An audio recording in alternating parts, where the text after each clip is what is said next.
If you're listening to the City Girl Savings podcast in real time, then you may have noticed a theme in the past few episodes, wrapping up the current year and preparing for the new year. I've been practicing year-end closes and New Year starts for over a decade, and I truly believe it's made a big difference in the goals I've reached over time. If improving your finances is something you want to focus on in the new year, or anytime really, then completing a year-end money review will help.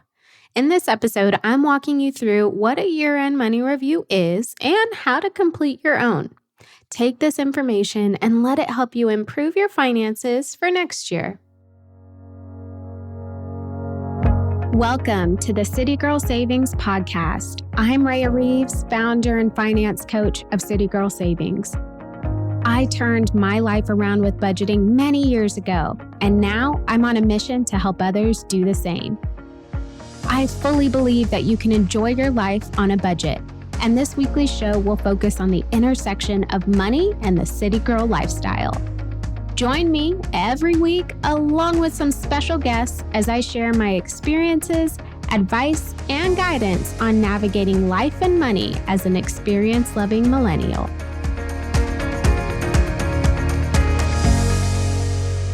So let's start with what a year-end money review is and why you need it. What is a year-end money review? Well, if you've been in the City Girl Savings community for a while, then you're probably familiar with my month-end money pulse checks. A year-end money review is just like a month-end money pulse check, but for the whole year. Now, if you have no clue what I'm talking about when I say month-end money pulse check, then let me enlighten you. On the last day of every month, I complete a review of my money. I look at the budget I set for the month, my spending for the month, and any progress I made towards my goals. I assess what worked and what didn't. Now, the same theory will apply for your year-end money review, except you'll be looking at your numbers for the entire year. Please do not let this task overwhelm you. Ideally, you've already been budgeting and tracking your spending, so you're not starting from scratch. Now, if you haven't been keeping an eye on your spending, this will probably be a very eye-opening exercise, so get ready.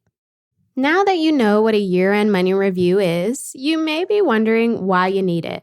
Well, the main reason why you should complete this review is because knowledge is power. If you spent the year spending frivolously, not budgeting, and not keeping an eye on where your money went, it is time to face the music, my friend. When you're in the dark about where your money is going, you can't make any changes. You don't know what's not working, so you don't fix anything. When you take the time to see where your money actually went, you can make changes to help you reach your goals. Now, this is not an exercise to make you feel bad about your spending. That is not what I'm trying to do here. This is an exercise to help give you clarity so that you can move forward with your money goals. So, let's get started. Now that I've convinced you to complete your year-end money review, right? It's time to get down to business. I'm about to walk you through what you need to get started and how to actually complete your year-end money review. But first, let me answer a question you're probably thinking about right now. How long will this take? Well, if you have been budgeting and tracking your spending all year, this exercise shouldn't take more than an hour for you to complete. This is because you already have all of your information handy. The reviewing part isn't as strenuous as the gathering data part. If you have not been budgeting or tracking your spending for the year, this exercise can take you a couple of hours to complete because you'll be gathering all of your data. If you use multiple bank accounts or multiple credit cards for spending, it may take even longer.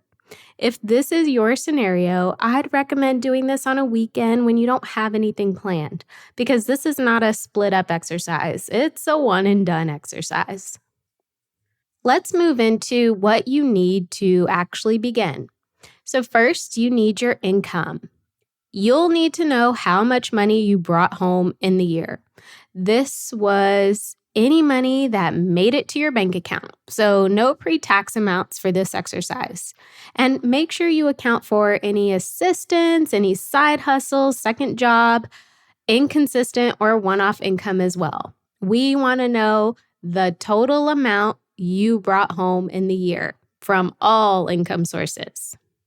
Next thing you'll need is your spending. You'll need to know how much money you spent in the year. This is where the bulk of the time could probably be spent, especially if you haven't been tracking your spending. Gather statements for all of your spending accounts for the year. If you use credit cards, you'll want those statements as well. Now, if you track your spending, get an annual count for what you've spent in each category of your budget. So, for example, if your monthly goal for groceries is $500 a month and you track your spending and you see that you've spent $500 a month on groceries throughout the year, that means you spent $6,000 on groceries for the year. 500 times 12. We want that same number for every category in your budget. Essentially, we want to know exactly how much money went out in the year. Next thing you'll need is debt. You'll need to know how much money was paid to your debt during the year. You can calculate this by looking at your bank statements to see how much went to debt each month, or if your lender keeps records of payment, which most do in the form of payment history, you can add it up with your payment history. And this should be available in any online portal or access you have for your debt accounts. And finally, savings. You'll need your savings account statements for the year. You will want to see how much money was saved during the year. And your savings account statements will also show you what money may have been taken out of savings throughout the year. So when it comes to your savings, we want to know exactly how much was actually put into savings in the year. But if money was taken out, how much was taken out of savings for the year? Once you have all of your data handy, it's time to dive into your money habits for the year. You will want to answer the following questions to complete your year-end money review. So first things first, how much did you make? This should be relatively easy to answer. Refer to your pay stubs and bank account statements to tally up all of the money you brought home for the year. If you receive money from multiple sources, categorize the money received by source if you have the time. Then total up each source of income to get the overall total of money made in the year. Whatever this number is, that is how much you brought home in the year. Next question is, how much did you spend? So this will be the hardest question to answer because spending is a constant, at least for most of us. To avoid the overwhelm, just get a total number of what was spent in the year. You don't have to worry about categorizing your spending just yet. Just get the total spent from your bank accounts and the total spent on credit cards. We want to know exactly how much was spent in the year. Are you tired of wondering which moves to make next with your money? Do you need some guidance on whether to pay off debt, save, or focus on something else? Get my free Money Moves packet today and start making impactful money moves instantly. Go to citygirlsavings.com/moves to download your Money Moves packet now. Once you have your total amount spent for the year, let's do a pulse check. Did you spend more than you made in the year? If the answer is yes, please don't freak out. We need to see where debt and savings fall in that overall spend number as well. If you are including that, maybe it's not as bad as you think. So the next question is, how much went to debt? To see how much went to debt, you can refer to your credit card and loan account activity or statements. And some of your statements or account activity pages online may show how much you've paid on the debt over a specific period of time. So you may be able to get the annual number. You'll want to pinpoint exactly how much money went to all of your debts, total, holistically. What is that overall number? Whatever that number is, this is how much you put towards debt for the year. Next question, how much went to savings? So lastly, you'll want to know how much money was saved throughout the year. This should be easy to pinpoint. First, start by identifying how much money was transferred out of your checking account or put into savings for the year. Then identify the total amount that may have been transferred out of savings. Subtract the total money saved by the total money that was transferred out, and this should give you exactly how much you truly saved for the year. Once you've answered all of those questions, so income, spending, debt, savings, it's time to tie it all together and see where you stand. Your income is your top line number. You'll want to make sure that the total money spent plus the total money paid on debts is not greater than your income. If it is, then you spent more than you made during the year, and that needs to change.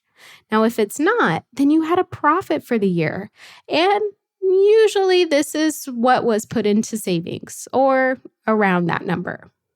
Now, if you notice you transferred a good amount of money into savings for the year, but transferred a lot of money out of savings for the year, it could mean that you were trying to save too much for your situation. It could also mean that you were overspending and you had to use your savings to fund your overspending. This is great information to know so that you can make tweaks for next year.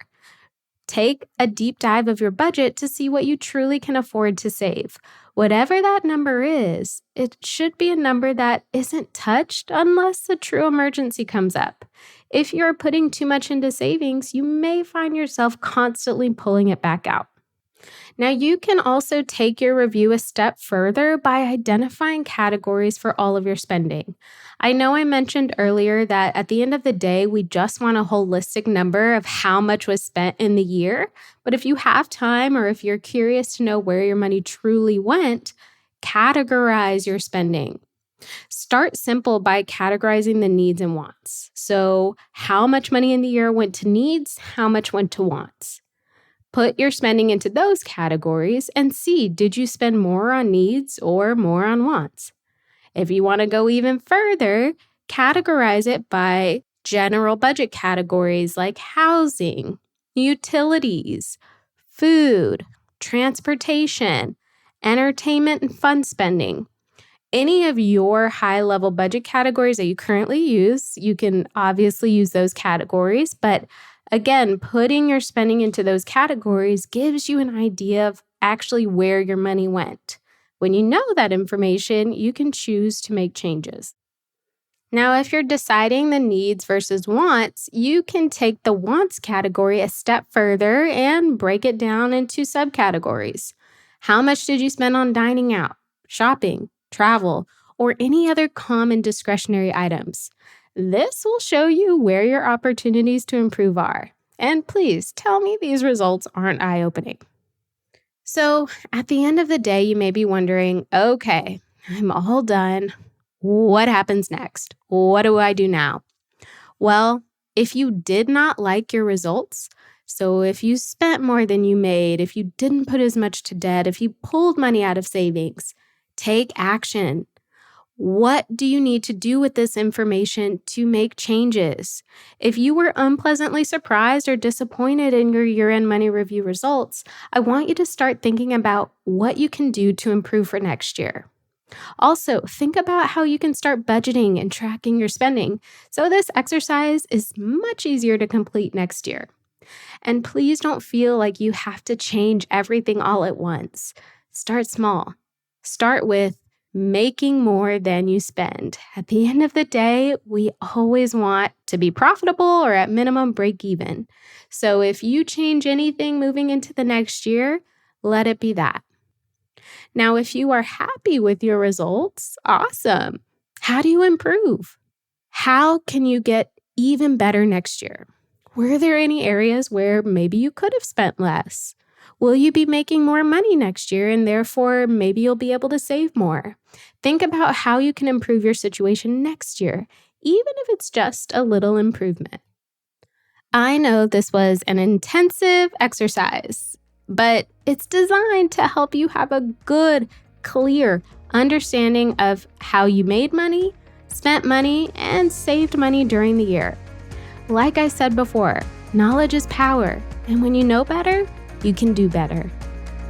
Thank you so much for tuning into City Girl Savings today. I hope you feel empowered and inspired to master your money as you make your way to your dream life.